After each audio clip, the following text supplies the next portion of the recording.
So today's teaching tidbit is about object lessons. So on our older side, our elementary especially, we love to use object lessons when we teach our kids here on the weekend.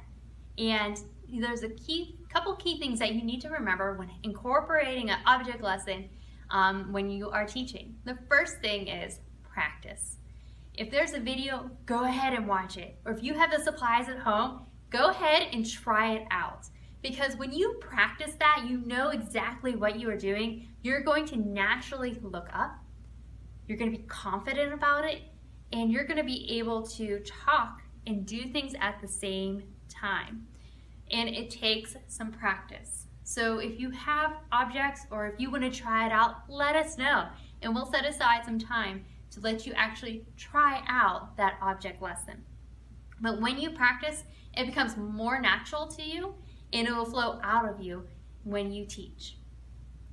The second thing that I want to talk about with object lessons is that you have to relate that concrete object to whatever abstract concept we are talking about. So, for example, we often use an egg to represent the Holy Spirit. And if you say like, hey, here's an egg, it represents the Holy Spirit, your audience, honestly, is not going to remember that. They just know that you held up an egg.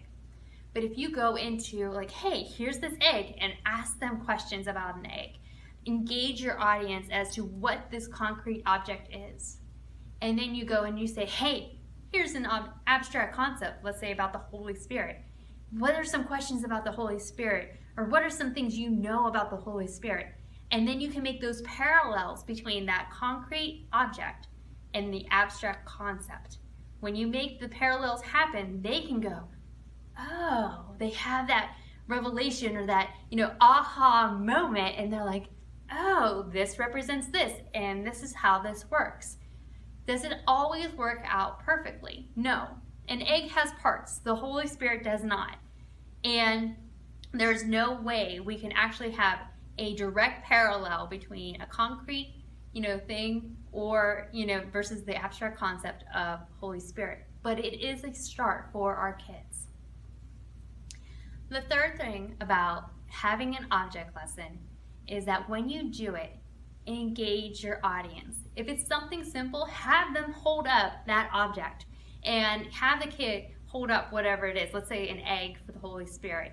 And let's let somebody else represent that abstract concept of, hey, you know what? This person is going to represent the Holy Spirit today. So when you are doing that, think about your object lesson for the lesson. And think about how can I take it from the beginning, tie it and weave it in throughout my message, and then come with it at the end.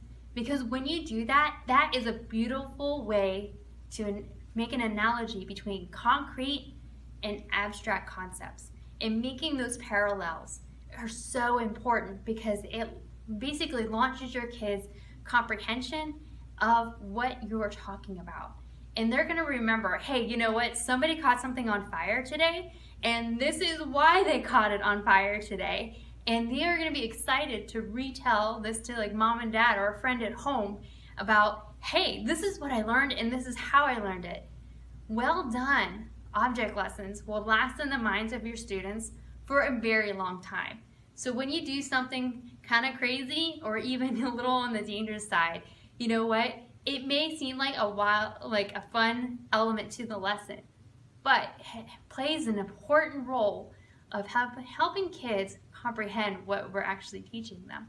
And it's a lasting comprehension because every time they see an egg then, they're going to think, you know what? I learned about that and that represents the Holy Spirit.